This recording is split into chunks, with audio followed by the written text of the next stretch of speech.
এই শিরিক থেকে যদি আপনি না বাঁচতে পারেন, যদিও নবীজিকে আল্লাহ উদ্দেশ্য করেছেন কা দিয়ে, কিন্তু এটা কিয়ামত পর্যন্ত যারা আমরা আসবো সবার জন্য প্রযোজ্য। যাই করেন তাই করেন, শিরিক করবেন না। শিরিক করলে আপনার পেছনের আমল একটাও আল্লাহ রাখবে না, আর আপনি মাস্ট বি ক্ষতিগ্রস্ত হয়ে যাবেন। আমার এই চর্মচক দিয়ে কোরআনে কারীম যতটুকু পড়েছি, বুঝেছি, অনুধাবন করেছি, আমি বাংলাদেশের সাথে মিলিয়ে দেখলাম এদেশে প্রকাশ্য মিলে প্রায় ৪৪টার উপরে শিরিক চলছে। আমি এক কথায় জবাব দিচ্ছি, সবগুলো বলতে গেলে আমার আয়াতে যাওয়া হবে না, এই জন্য আমি মেন কথাটা বলছি। আল্লাহ যেটা পারে ওইটা অন্য কেউ পারে, এই বিশ্বাস করার নাম শিরিক। কথা বলেন না। এবার বাংলাদেশের সাথে মিলাই, এদেশে বহু মানুষ এমন আছে আল্লাহ যেটা পারে এটা অন্য কেউ পারে বিশ্বাস করে না? আন্নাল কুব্বাতা লিল্লাহি জামিআ, সূরা বাকারার আয়াত 2 নাম্বার পারার 4 নাম্বার পৃষ্ঠা 3 নাম্বার লাইনে আছে, মাঝের অংশে আছে আন্নাল কুব্বাতা লিল্লাহি জামিআ,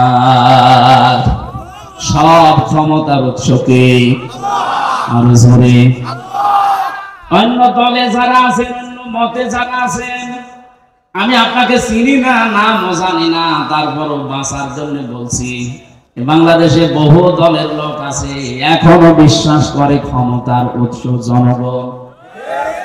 এটাই আয়াত অনুযায়ী শিরিক। শিরিক যারা করবে তারা মুশরিক। এই কথা বলছেন মুশরিক যারা, তাদের জন্য জাহান্নাম ওয়াজিব, জান্নাত হারাম। এটা তো আমি বানালাম।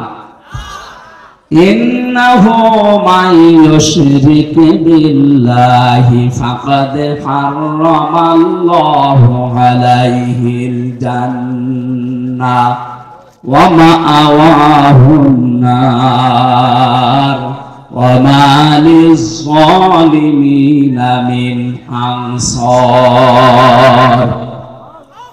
সূরা মাইদার ভেতরে আল্লাহ জানিয়েছেন, কেউ যদি সত্যি আল্লাহর সাথে শিরিক করে, এই শিরিক কাকে বলে এক কথা বলি নাই কি?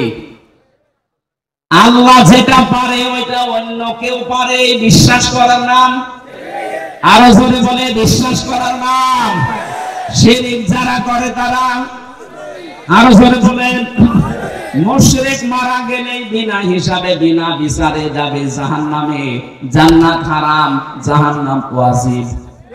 আল্লাহ যদি এতটুকু শেষ করে দিতেন, আয়াত আমি পড়তাম না, পরেরটা আরো কঠিন।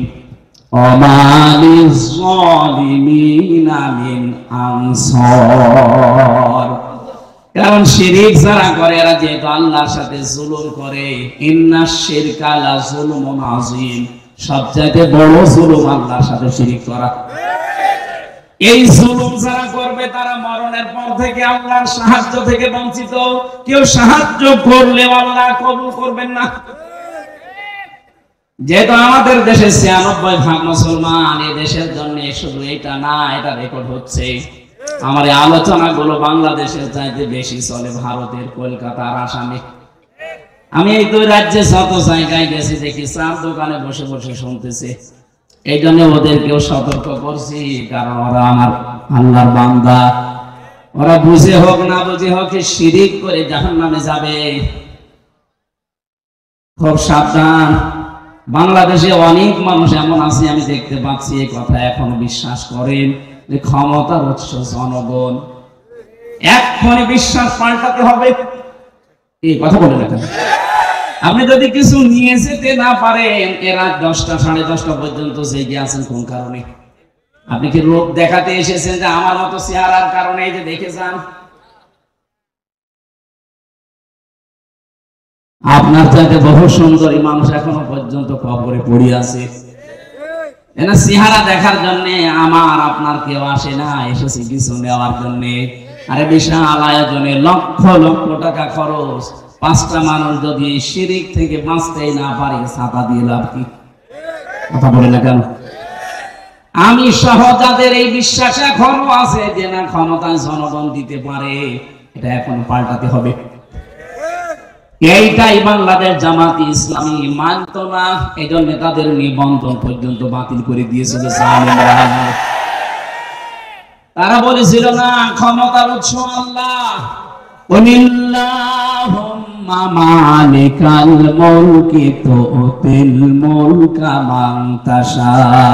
ক্ষমতার মালিক কে? আল্লাহ। জোরে বলেন। আমি একটা মাত্র টাচ দিলাম, এরকম 44টা আমার এই ছোট নজরে দেখতে পাচ্ছি এই বাংলাদেশে। সুতরাং যাদের এই বিশ্বাসে আছেন, আপনি নামাজ পড়তে পারেন, রোজা রাখতে পারেন, মুসলমান দাবি করতে পারেন, কিন্তু আপনি মুশরিক। প্রশ্ন আসতে পারে নামাজ পড়ে আবার মুশরিক হয়, রোজা রেখে হজ করে কাবা শরীফ ঘুরে আসলাম তারপরও আমি মুশরিক। আরে ভাই, আপনি শুধু কাবা ঘর ঘুরে এসেছেন, আর আবু জেহেল ছিল কাবার সভাপতি, কাবা ঘরের সভাপতি ছিল। ওকে মুশরিক, ওকে। আপনি যদি বলেন ওকে আমার মতো আল্লাহ একজন আসে বিশ্বাস করতো মানে কোরআনে কারীম জানিয়েছে ওয়ালা ইনসালতাহুম মান খালাকাস সামাওয়াতি ওয়াল আরদা লা ইয়াকুলুনাল্লাহ। আল্লাহ পাক বলেন হে নবী, আবু জেহেলকে যদি জিজ্ঞাসা করেন আকাশ আর জমিন কে বানিয়েছে, লা ইয়াকুলুনাল্লাহ, এখানে যারা গ্রামার বোঝে লামে তাকিদ নুনে সাকিলা, আবু জেহেল গ্যারান্টি দিয়ে বলতো আল্লাহ বানিয়েছে। আল্লাহ একজন আছে, ও বিশ্বাস করতো না? বলেন বলেন। আমি ওই বিশ্বাস করি, ও ওই বিশ্বাস করে।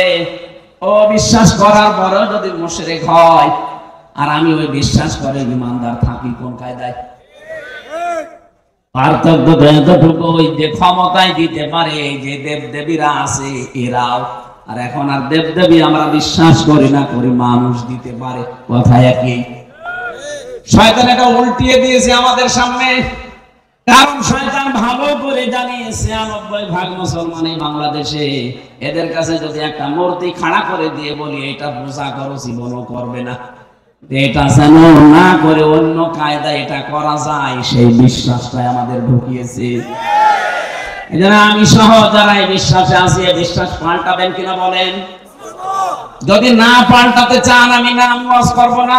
বেকার আমি সেই কুষ্টিয়া থেকে আসলাম, এদেশে বহু মানুষ আমি জানি এখানেও বসে আছেন যারা এখনো বিশ্বাস করেন ক্ষমতায় দিতে পারে জনগণ।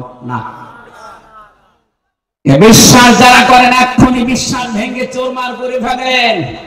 মজবুত বিশ্বাস আজকে নিয়ে যাওয়া লাগবে দুনিয়া একদিকে যাক। আমি এইটা বিশ্বাস করি ক্ষমতায় দিতে পারে কে, বিশ্বাস আমরা করি না। হালকা পাতলা যাদের একটু এদিক ওদিক ছিল যেন ঠিক হয়ে যান, নয়তো আপনি মারা গেলে কবরে দেব, জানাজা দেব, সব বেকার হবে। কি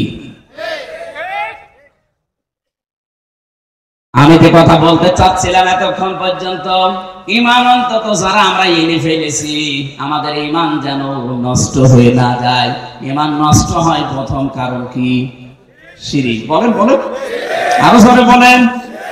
এবার আমি আরেকবার বলছি, শেষ বলা, আল্লাহ যেটা পারে ওইটা অন্য কেউ পারে, এই বিশ্বাস করার নাম শিরক। যারা করে তারা, কিন্তু একটা বললাম বিশ্বাস নিয়ে বহু মহিলা বসে আছে প্যান্ডেলে, ওরা এখনো পর্যন্ত বিশ্বাস করে সন্তান দিতে পারে কোন পীর সাহেব বাবা, করে না? আপনারাও এখনই পাল্টাবেন। কিয়ামত পর্যন্ত যদি আপনি হায়াত পান, সন্তান না হয়, মনে করবেন আল্লাহ দিচ্ছে না, কারণ এটা দেওয়ার একচ্ছত্র মালিকানা আল্লাহর। লিল্লাহি মুলকুস সামাওয়াতি ওয়াল আরদ ইয়াখলুকু মা ইয়াশা ইয়াহাবু লিমান ইয়াশাউ ইনাসা ওয়া ইয়াহাবু লিমান ইয়াশাউ যুকুর। সূরা সূরার ৪৯ নম্বরে আয়াত অনুযায়ী প্রমাণ হয় আসমান জমিনের মুলকিয়াতের মালিক, রাজত্বের মালিক আল্লাহ। যাকে ইচ্ছা তাকে সন্তান দান করে, মেয়ে দেয়, ছেলে দেয়, যাকে ইচ্ছা আল্লাহ কিছু দেয় না, বন্ধা করে রাখে। সব কিছু ক্ষমতার মালিককে। সুতরাং কোন মহিলা যেন কোন সন্তানের জন্য কোন দরগায়, কোন দুর্গায়, কোন মাজারে পীর সাহেব জিন্দা হোক আর মরা হোক জীবনও আর যাবেন না। ছেলে মেয়ে না হয় না হোক, আপনি শিরিক করতে পারেন না। কথা বলেন না কেন? এই যে 44টা বলছিলাম, এটা 2 নাম্বার গেল। 3 নাম্বারটা বলছি, আমি সবগুলো না বললেও অন্তত টাচ দেই। কোরআনে কারিমে সূরা আরাফ 154 নাম্বার আয়াত শেষের দিকে আছে। আল্লাহ পাক বলেন, আলা লাহুল খালকু ওয়াল আমর তাবারাকাল্লাহু রাব্বুল আলামিন। আসমান জমিন বানিয়েছে যিনি, হুকুম চলবে তার, সৃষ্টি যার, আইন তার, এই নিয়ম কার? বলেন বলেন। যেহেতু আমরা বিশ্বাস করি এই পৃথিবী বানিয়েছেন আল্লাহ, তাহলে এই বিশ্বাসও করা লাগবে এখানে আইন চলবে। যারা আল্লাহর আইন বাদ দিয়ে আল্লাহকে সৃষ্টিকর্তা মানেন, কিন্তু তার আইন বাদ দিয়ে মানুষের তৈরি করা আইন কানুন প্রতিষ্ঠার জন্য চেষ্টা করেন, আপনি মুশরিক। এই কথা বলেন না কেন? এদেশে এখন আপনি মেলার 3 নাম্বারটা নিয়ে এদেশে আমার মনে হয় এখন ভরি ভরি লোক পাবেন। ওকে জিজ্ঞাসা করবে সৃষ্টিকর্তাকে, আল্লাহর নাম বলবে, আইন যে চলবে ওই আল্লাহর, এটা বলতে গেলে তখন বলে হুজুর এটা রাজনীতি, এটা দুনিয়ার কাজ। আপনি নির্ভেজাল টাটকা মুশরিক। কারণ সৃষ্টি যার, আইন চলবে তার, এইটাই ফাইনাল। কথা বলেন না কেন? যারা আল্লাহর আইনের বিপরীতে নতুন কোন আইন বানাতে চায়, কোরআনে কারীম সূরা আলে ইমরান 154 নাম্বার আয়াত, এটা মাঝের অংশে আছে, ইয়াকুলুনা হাল্লানা মিনাল আমরি মিন শাইইন কুল ইন্নাল আমরা কুল্লাহু লিল্লাহ। এ নবী, ওরা যদি জিজ্ঞাসা করে যে আইন তৈরি করার ক্ষমতা পাওয়ার কোন অধিকার আমাদের আছে, আপনি ডাইরেক্ট ফতোয়া দেন না।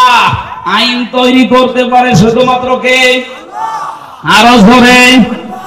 এটাকে আমি বানালাম, এটা বললাম কেন? বাংলাদেশে এখন সংশোধন চলছে, সংস্কার চলছে, বিশেষ করে আমাদের সংবিধান। কথা বোঝে? এই ঝড়ে যদি কিছু করে নিতে না পারেন, আবার 50 বছর পিছিয়ে যাবেন। এমনিতেই তো 53 বছর আমরা পিছিয়ে আছি। কথা বলেন ঠিক কিনা? মানুষ নামে কলঙ্ক কিছু মানুষ নিজেরা আইন বানিয়ে আমাদের উপরে সংবিধান আকারে চালিয়ে দিয়েছিল। আল্লাহ পাক 1500 বছর আগে মানব জাতির জন্য একটা সংবিধান দিয়েছেন। সূরা ফুরকান, ফুরকান মানে সংবিধান। ফুরকান মানে কি? এখানে 54টা 74টা আয়াত আছে, 73টা ধারা আছে। আল্লাহ পাক বলেন মুসলমান দেশের আমি আল্লাহর গোলাম যারা দাবি করবে তাদের এই 73টা ধারা দিয়ে যদি সংবিধান বানানো হয়, ওই জায়গাটা আমি আল্লাহ মিনি জান্নাত বানিয়ে দেব। এই 73 বছরে 53 বছরে 73টা ধারা আমরা আজও পাইনি। সত্যি যদি পেতাম, আল্লাহর কসম, আল্লাহর গ্যারান্টি মিথ্যা হতো না। কথা বলেন না কেন? এই গ্যারান্টি কে পর্যন্ত থাকবেন আমরা দেখতে চাই। যেহেতু এখন সংস্কার আরম্ভ হয়ে গেছে, সংশোধন চলছে, বাংলাদেশে 96% মুসলমান। এই দেশে আমরা সংবিধান হিসাবে আল্লাহর কোরআনকে দেখতে চাই, আর কিছু চাই না। কারা রাজি আছেন দেখি? লিল্লাহি তাকবীর। না,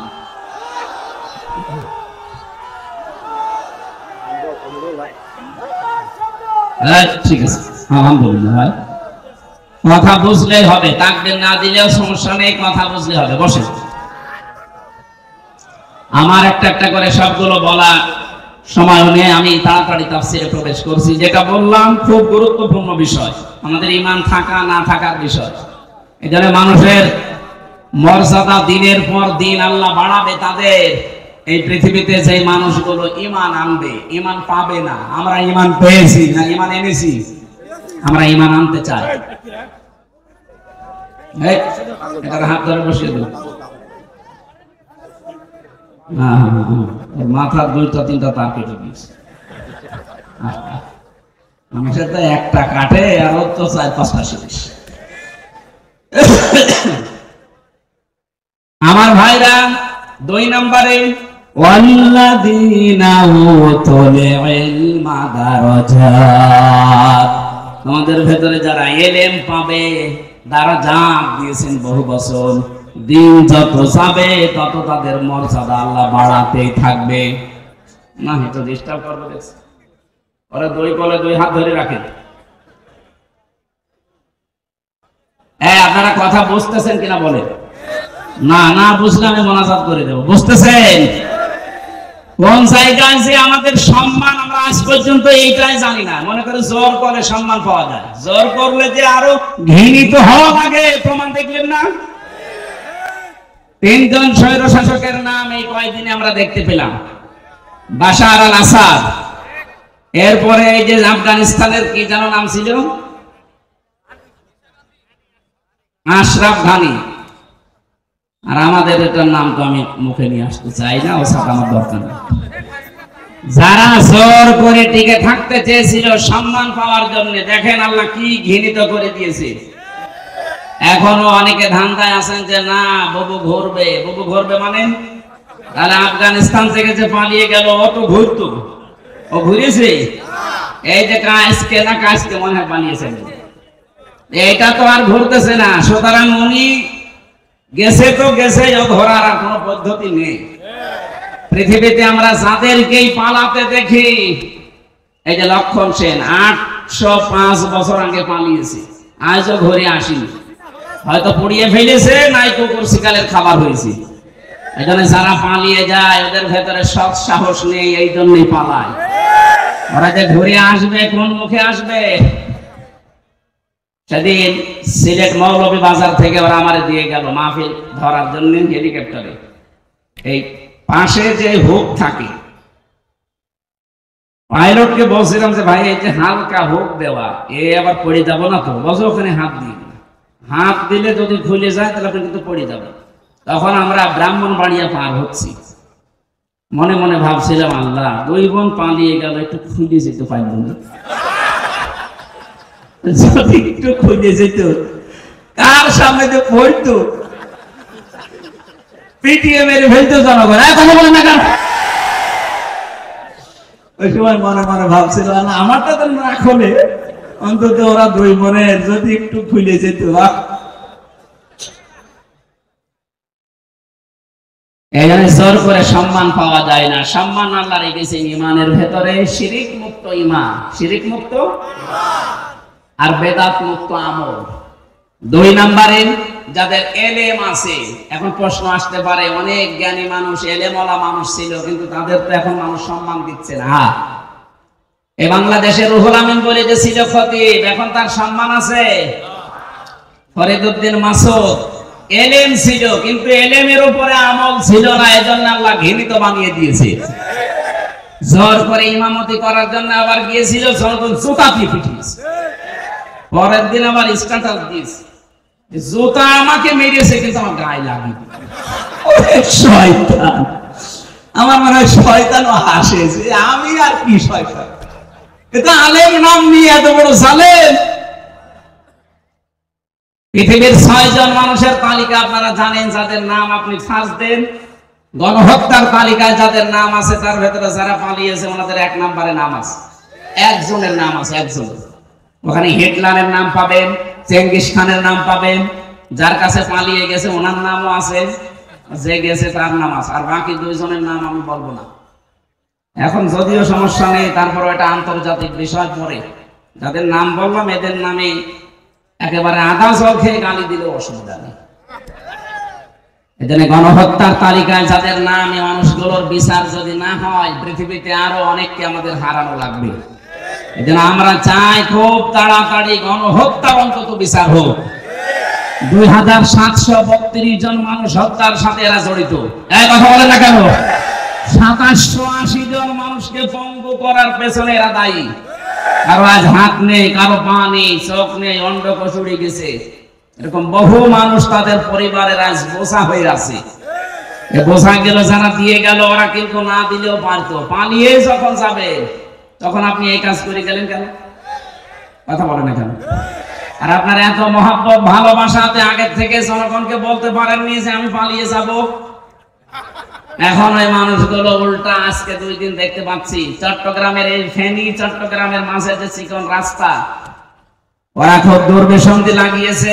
ডক্টর ইউনূস এই বলেছিল 7 সিস্টার ধ্বংস করে দেওয়া হবে, বিচ্ছিন্ন হয়ে যাবে।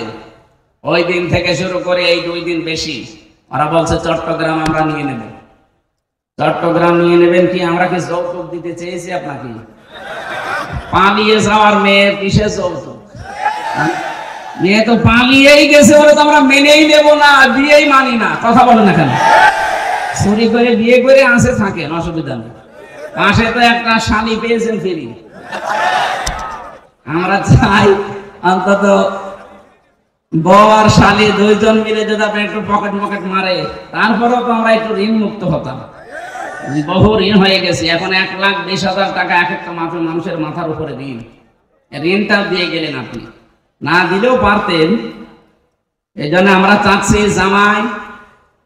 জামাই হলেও মানি না, কারণ আমাদের তো জামাই হওয়ার জন্য মুসলমান হওয়া শর্ত। আর ওনার তো ফুল হাতা না, হাফ হাতা, ফুল হাতা, মুসলমানই দেয়নি। ময়কার দয়হস্যি এই লোকটা মুসলমানই দেওয়া আছে। মুসলমানই না দিলে কি ফুল হাতা না হাফ হাতা? ফুল হাতা। আমি জেলে যাওয়ার পরে যে কারারক্ষী জেলার ছিল ও লোক যখনই ঢুকতো দেবদুলাল ও যে ফুল হাতা আসতেছে, তার মানে আমি বুঝলাম যে লোকটা মনে হয় কাটা নেই।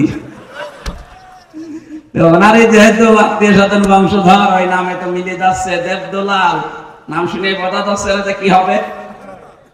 ওনারও যেহেতু ফুল হাতা, আর ফুল হাতা যারা একটু কৃপণ হয়, জামাই যাই হোক মানি না, তারপরও মেনে নেওয়া লাগছে। মেয়ে যখন পালিয়ে গেছে, তো এত কৃপণ হলে তো সম্ভব না। 2 জন মিলে 2 পকেট মারবে, এতে যা হয় হবে। টাকা দরকার আমাদের, কথা বলেন না কেন? এদেশ থেকে যারা বাইরের দেশে যায় দেখেন, তারা রেমিটেন্স যোদ্ধা টাকা পাঠায় প্রতি মাসে মাসে, আর 3 মাস 6-7 দিন হয়ে গেল একটা টাকাও পাঠায়। কি করছেন আপনারা? না, 7 সিস্টার কিন্তু থাকবে না যদি চট্টগ্রাম নিয়ে বেশি আমতা ঝামতা করে। এই জন্য চোখ বন্ধ করে থাকবে। এদেশের 1 ইঞ্চি মাটিও ছাড় দেওয়া হবে না ইনশাআল্লাহ। এটা আমাদের মায়ের মতো খাঁটি। এই কথা বলেন না কেন? পৃথিবীতে সবচেয়ে বেশি জীবনের ভয় মুশরিকদের। ওয়ালা তাজিদান্নাহুম আহরাসান নাসি আলা হায়াতি ওয়া মিনাল্লাযিনা আশরাকু ইয়াবাদু আহাদুহুম লাউ ইউআম্মারু আলফা সানা।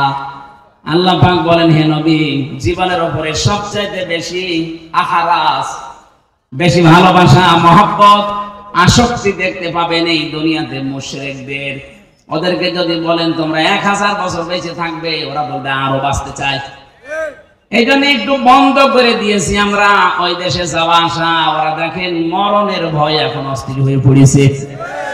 2-1 দিন দেখছেন না দাদারা কি শুরু করেছে? এই জন্য কথা বলা এইটাই আমার শেষ। আবার কথা বলতে পারবো কিনা জানি না। যা বলছি অক্ষরে অক্ষরে পালন করা লাগবে। দুনিয়াতে যদি আপনি জ্ঞান অনুযায়ী সত্যি আমল করতে না পারেন, হয়তো সামনাসামনি দেখে আপনাকে অনেকে সম্মান করতে পারে। দিন যত যাবে আপনার সম্মান আল্লাহ একেবারে তলানিতে পৌঁছিয়ে দেবে। আল্লামা দেলাওয়ার হোসাইন সাইজি রহমতুল্লাহ আলাইহি শহীদ, এই লোকটা দুনিয়া থেকে বিদায় নিয়েছে ঠিক, দিন যত যাচ্ছে তার জন্য দোয়া বাড়তেছে। কথা বলেন না কেন? আর জানেন সেই কয়টা বিদায় নিলে কয়দিনে, ওরাও তো ছিল ক্ষমতায়। ওরা দিন যত যাচ্ছে মানুষের ঘৃণা তত বেশি হচ্ছে তাদের প্রতি।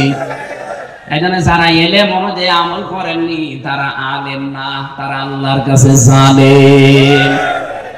কোরআনে কারীম জানাচ্ছে সূরা বাকারা 1ম নাম্বার পারার 20 নাম্বার পৃষ্ঠা 13 নাম্বার লাইনের 140 নাম্বার আয়াতের প্রথম অংশে আছে, অমান আযলামু মিম্মান কাতাবা শাহাদাতান ইনদাহু মিনাল্লাহ।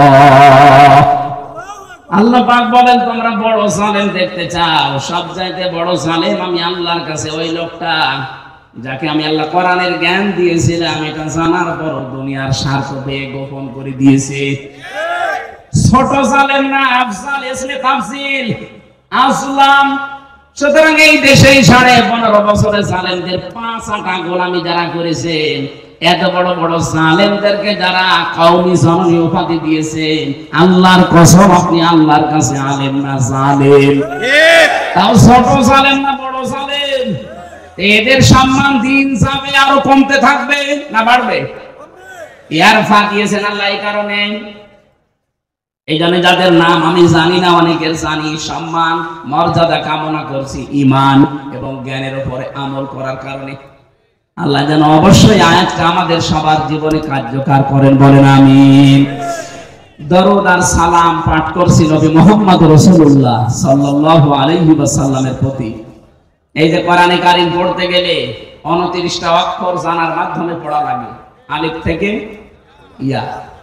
প্রতিটি অক্ষরের দিকে তাকিয়ে দেখবেন প্রত্যেকটা অক্ষরে আমার নবীর সম্মান আল্লাহ বাড়িয়েছেন। আলিফ দিয়ে তিনি জানিয়েছেন আহমদ প্রশংসিত, বা দিয়ে তিনি জানিয়েছেন বাশির সুসংবাদদাতা, তা দিয়ে তিনি জানিয়েছেন মুত্তাকি আত্মসংযমকারী, সা দিয়ে তিনি জানিয়েছেন মুদ্দাসসির কম্বলওয়ালা, জিম দিয়ে তিনি জানিয়েছেন জামিল সুন্দর, হা দিয়ে তিনি জানিয়েছেন হামিম অন্তরঙ্গ বন্ধু, খ দিয়ে তিনি জানিয়েছেন খাতামান নবিয়্যিন শেষ নবী। একটা একটা করে শেষে আসবেন ইয়াসিন। আল্লাহ জানো সিন আর ইয়া দিয়ে তিনি একত্রিত করে আমার নবীর নামকে আরো বেশি উচ্চস্থিত করে দিয়েছে। ইয়াসিন। আল্লাহ বলেন হে নেতা, হে বলেন বলেন সিন শব্দটা তাফসীরে কাবীর আল্লামা ফখরুদ্দীন রাজি রাহমাতুল্লাহ আলাইহি 5টা অর্থে তিনি ব্যবহার করেছেন। তিনি জানিয়েছেন সিন মানে সাইয়্যিদুল আলামিন, সিন মানে সাইয়্যিদুল বাশার, সিন মানে সাইয়্যিদুল কাউনাইন, সিন মানে সাইয়্যিদুল আম্বিয়া, সিন মানে সাইয়্যিদুল মুরসালিন। এক একটা শব্দের ভেতরে তাফসীরে এত কথা তিনি লিখেছেন, আমি যদি 5টা শব্দেরও ব্যাখ্যা করতাম তাহলে 2 ঘন্টা সময় লাগবে, এত কথা আছে। আমি শুধু ইঙ্গিত দিয়ার জন্য বললাম, প্রতিটি অক্ষর দিয়ে আমার নবীর সম্মান আল্লাহ আরো বাড়িয়ে দিয়েছেন। সুতরাং সাইয়্যিদুল আলামিন, সাইয়্যিদুল বাশার, সাইয়্যিদুল কাউনাইন, সাইয়্যিদুল আম্বিয়া, সাইয়্যিদুল মুরসালিন। এই পৃথিবীতে শুধু আমাদের জন্য না, নবীরাও আমার নবীকে নেতা মানত, রাসূলরাও আমার নবীকে নেতা মানত। মেরাজে যাওয়ার সময় তিনি যে মসজিদে নামাজ আদায় করিয়েছিলেন বাইতুল মামুরে, লক্ষ কোটি ফেরেশতারা সেখানে নামাজ আদায় করেছে। সবাই কাতারবদ্ধ হয়ে দাঁড়িয়েছে। ফেরেশতা জিবরাইল এসে বলে, হে নবী, ইমামতি করার জায়গাটা দেখেন ফাঁকা, কেউ দাঁড়ায়নি। আজকের এই ময়দানে আপনি ছাড়া ইমাম হওয়ার যোগ্যতা, নেতা হওয়ার যোগ্যতা এখানে আর কারো নেই, আপনি যান সামনে। নবী যে 2 রাকাত নামাজ আদায় করালেন, জিজ্ঞাসা করলেন জানেন পেছনে কারা? বললেন না। আপনার পেছনে আজকে যারা 2 রাকাত নামাজ পড়েছে প্রত্যেকটা নবী রাসূল এবং আল্লাহর ফেরেশতারা এখানে নামাজ পড়েছে। হে নবী, আজকে থেকে আপনাকে আল্লাহ ঘোষণা দিয়েছে আপনি শুধু সাইয়্যিদুল বাশার না, মানুষের নেতা না, সাইয়্যিদুল আলামিন না, তামাম পৃথিবী যত জগৎ আল্লাহ বানিয়েছেন জগতের নেতা না, আপনি হচ্ছেন নবীদেরও নেতা, রাসূলদেরও নেতা। নবী রাসূলরা যদি মেনে নিতে পারে তাকে, আপনি সলিমুদ্দি কলিমুদ্দি রাসূলকে নেতা মানেন না, কাকে মানেন? আপনার বিবেক কি মরে গেছে নাকি? খালি ইয়াসিন সূরা পড়লে 10 খতম কোরআন শরীফ পড়া সওয়াব হয় না, এটা আগে মানা লাগে। অনেকেই মনে করে ইয়াসিন পড়লে 10 খতমের সওয়াব পাবেন, কিন্তু আপনার ইয়াসিন ঠিক রাখা লাগবে। আল্লাহর ঘোষণা দেওয়া নেতা পৃথিবীতে একজন, ইয়াসিন। হে নেতা, আপনি সেই নেতাকেই মানেন না, মানেন আপনি নেতার বিরুদ্ধে যারা তাদেরকে। এই কথা বলেন না কেন? আশা করছি আপনি বুঝে ফেলেছেন। এরপরেও যদি কেউ না বোঝার ভান করে থাকেন, এদিকে আসেন, ঝড়ি কোদাল দিয়ে বোঝাচ্ছে, আসেন। আমার মনে হয় কোরআন শরীফ বুখারী শরীফ দিয়ে আপনার হবে না, এখন বাকারি শরীফ লাগবে আপনার। এত ভেঙে ভেঙে বলার পরেও যদি কারো মনের ভেতরে দাগ না কাটে, ওর বিবেকে যদি কাজ না করে, আমার যা মনে হয় ওর বিবেকের উপরে কুকুরে পোশাক করেছে। অবশ্য ঠিক, যশোরের মানুষ এত পাগল না। তাহলে আজকে থেকে আপনি আল্লাহর ঘোষণা দেওয়া নেতা যিনি, তাকে মানা লাগবে না। হ্যাঁ, কথা বলেন না কেন? ঠিক আছে, আমরা এবার তেলাওয়াতকৃত যে দুইটা আয়াতের অর্ধেক পড়েছিলাম। প্রথম পড়েছিলাম সূরা নজম 32 নম্বর আয়াতের প্রথম অংশটা, দ্বিতীয় পড়েছি আমি সূরা নাহলের 112 নম্বর আয়াতের 4 ভাগের 1 ভাগ। আপনারা যেটা বলবেন আমি সেই আয়াতের আলোচনা করব। বলেন। হ্যাঁ, দুইটা তো সময় হবে।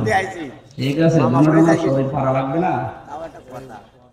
এই সামনে জানুয়ারি মাসের 3 তারিখ 4 তারিখ 2 দিন ব্যাপী আকিস গ্রুপ হয়েছে খুলনায় যে মাহফিল দিত আকিস ফাউন্ডেশন, ওইটা দেবে না, ওইটা যশোরে দেবে। যশোরে দেবে যে পুলের হাটের যে হাসপাতাল আছে ওনাদের, 8 দিন হাসপাতালের পেছনে এই বিশাল মাঠে আমার 3 তারিখে দিয়েছে জানুয়ারির, রাত 8টা থেকে 11টা পর্যন্ত।